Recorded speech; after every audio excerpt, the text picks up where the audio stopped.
Boom. Number 9, application to close Shore Road allowance, because we completed the ones above that. And I believe that is our clerk who's going to report to us on this particular item.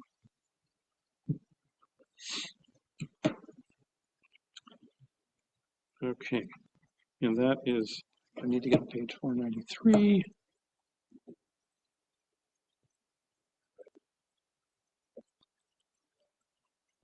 Yes. Is it through road allowance or just road allowance? You're yes. Minor, But important.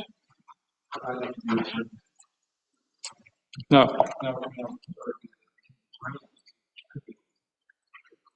The water.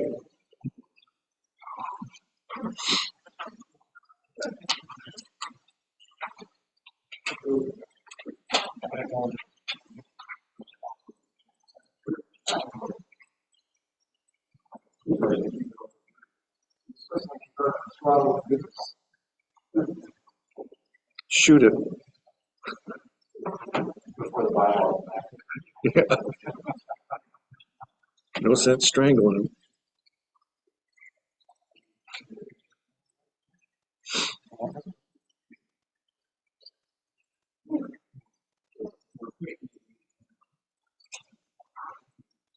Oh,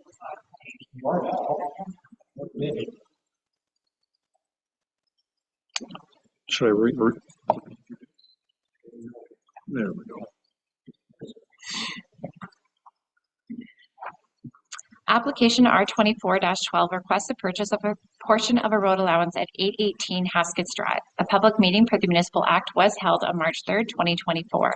Council deferred the decision following comments received from neighbors, which I will address later in this presentation.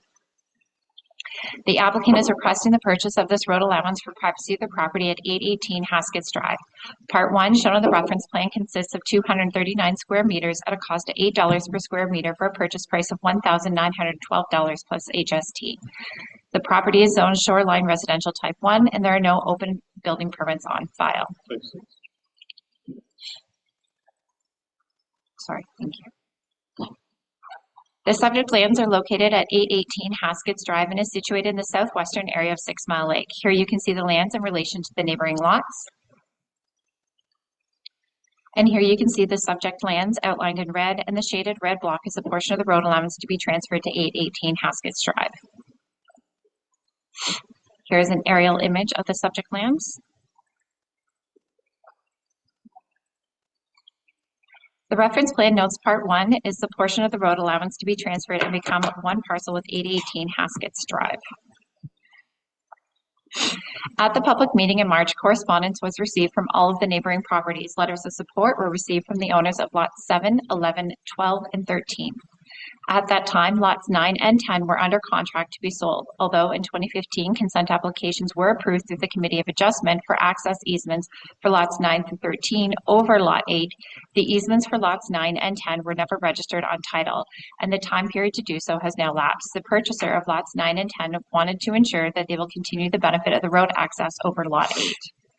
Additionally, concerns were raised regarding the need for utility easements, specifically Bell, and concerns regarding the impact of the ongoing Haskets Drive drainage matter. Staff confirmed the portion of the road allowance to be transferred is not impacted by the ongoing drainage matter, and that legal counsel ensure all required utility easements are registered prior to staff bringing forward any shore road and road allowance applications. The decision from council was deferred on this matter subsequent to the comments received. Since the March public meeting, the applicant has purchased Lot 9 of no municipal address, and consent applications have been submitted to the satisfaction of the new lot owner of Lot 10. This will address the registered easements for land access that was brought up previously. The owner of Lot 14 is still expressing concerns regarding the need for utility easements and the ongoing drainage matter on Haskets Drive.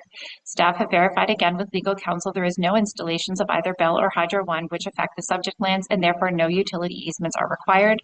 The drainage matter from Haskets Drive does not reach that far south, and generally only Lot 14 is impacted. Staff have confirmed with the drainage engineer at the district who has been involved in this matter that the sale of this portion of the road allowance does not conflict. Out of precaution for the current drainage matter, the applicant is only requesting a portion of the road allowance abutting their property of Lot 8. The applicant has expressed a desire to purchase the remaining portion at a future date. To confirm, the owners of Lots 7 through 13 have expressed their support to the current application, and the owner of Lot 14 is opposed.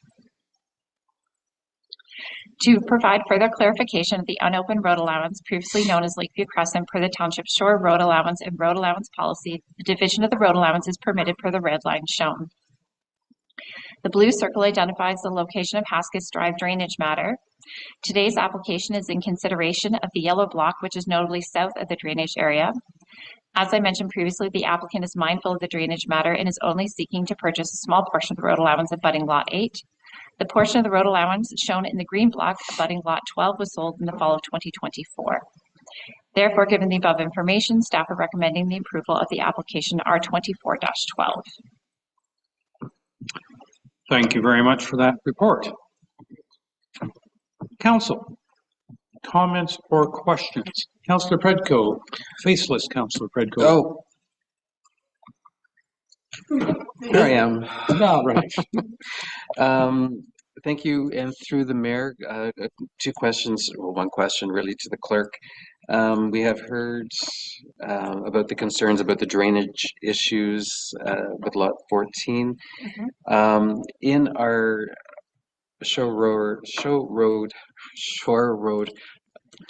allowance policy, there's a restriction on selling road allowances if the road allowance is in a floodplain or if it's flooded. And is there any way that you would consider these lands, and perhaps this is also a question to other senior staff, could these lands in any way be interpreted as flooded or in a floodplain? Short answer is no. So the consensus is no? Okay, thank you. That's all I wanted to confirm. Councillor Jarvis. You sound like a broken record, and I'll try to be a 45 as opposed to 33 on this.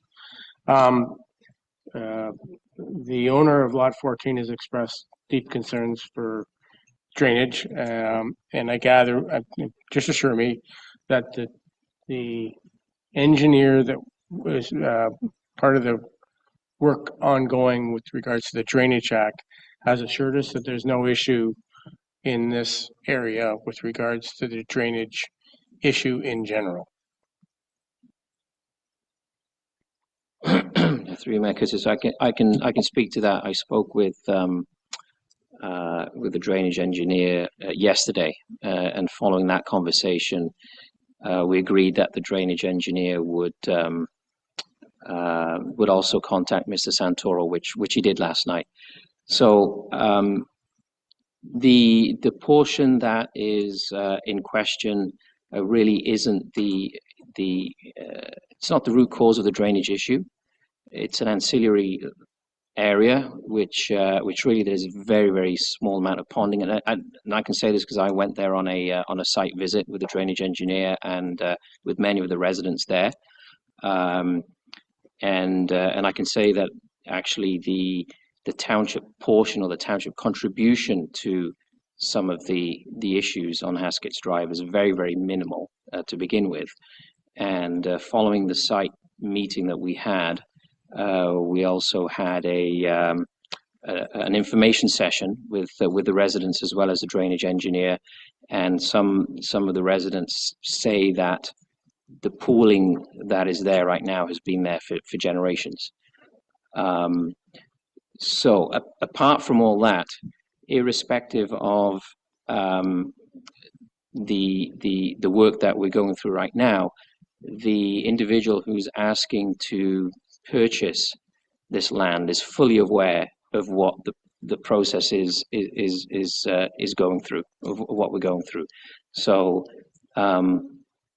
the exchange of ownership of lands doesn't impact how the drainage process is going to be calculated, other than there might be a change in the apportionment as to who contributes what, and as to who receives what.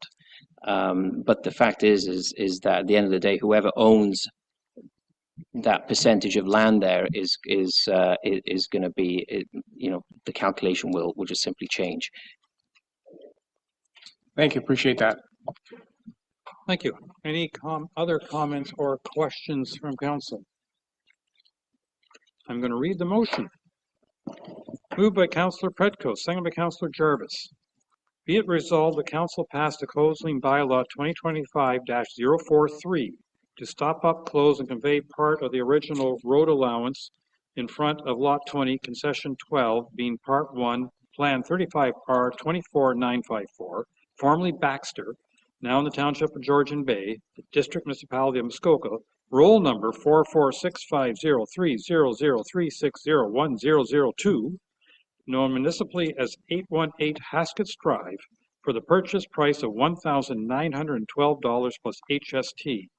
And the council passed a deeming bylaw 2025-044, part of Plan M468, formerly Township of Baxter, now the Township of Georgian Bay, the District Municipality of Muskoka, not be a registered plan of subdivision for the purpose of the Planning Act RSO 1990 CP 13 S53.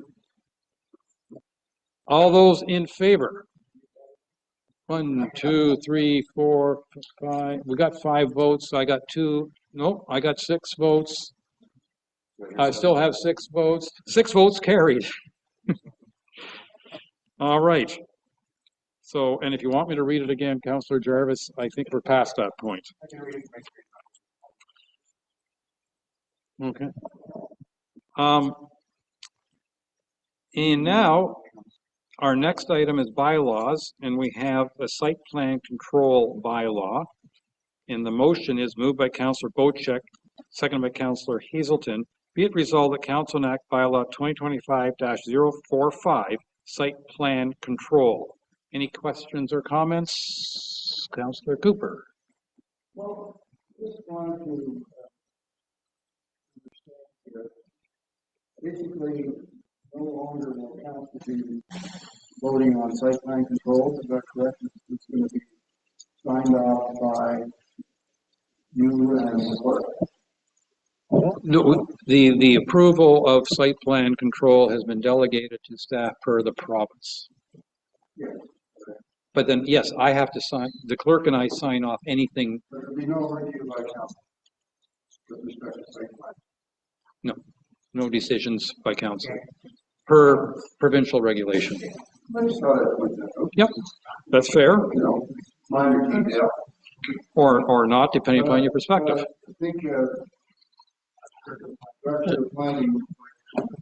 Would you like to comment? Thank you. That and through you, your worship, everything you said is correct. And the only time this council would see a site plan control matter come back before them is where it involves the need to pass a bylaw to lift a holding provision. And staff would be preparing a report advising how the requirements for the holding provision have been satisfied. And it's only when those requirements have been satisfied that we would bring that back to this council. And as you know, sometimes a holding provision is needed for site plan approval purposes. So that's the only time this council would see it coming back. You told us also yesterday, though, that there were a whole bunch of what? Oh, well, okay. That put it another way. Can you explain to me what sort of precautions we have to make sure that site plan isn't used untowardly? And I'm not, no reference here or inference at all. I just, what sort of security do we have? Can you explain that? Yeah, so I think what I would advise council under this delegated scenario is council, when considering usually there's a related planning application, or often there is, whether it's a related zoning bylaw amendment or a related minor variance, that council be satisfied before making a decision or approving that zoning bylaw amendment or that related minor variance, that all those design details that council or the public or that are in the public interest that are maybe of concern have been addressed in some way, so that The enactment of site plan control is simply the implementation of what council is already satisfied with. So in other words, the scenario under the site plan control bylaw and the current planning act really affords this council and any council the ability to not accept arguments that no need to worry about this particular detail now. It'll come up later at site plan control, worry about it later. Under this scenario, what I would recommend is deal with it when it's before you. And then again, use site plan control simply as the implementation measure for something you've already agreed to. So ask the questions, ask for more, ask for surety before you approve something. In other words, site plan control is now a tool of staff, not a tool of council. That's how I would kind of summarize it. Okay. But it's after the fact. Yeah. All right. Moved by Councillor Bocheck, second by Councillor Hazelton. Be it resolved that Council enact bylaw 2025-045 site plan control. All those in favor? And I believe that's passed unanimously. Moved by Councillor Graziano, second by Councillor Predko. Be it resolved that Planning Council adopt bylaw 2025-046 to confirm the proceedings of the May 6, 2025 council meeting. All those in favor? And that is passed. And finally, moved by Councillor Cooper, second by Councillor Bocheck. Be it resolved that Planning Council does now adjourn at 4:46 p.m. until June 3rd, 2025 at 9 a.m. or at the call of the chair. All those in favor? And we are now adjourned. And council will be meeting together again tomorrow morning at 9 a.m. under the cow umbrella because we can't get enough of each other. Let me just all sleep. That's pushing it one step farther than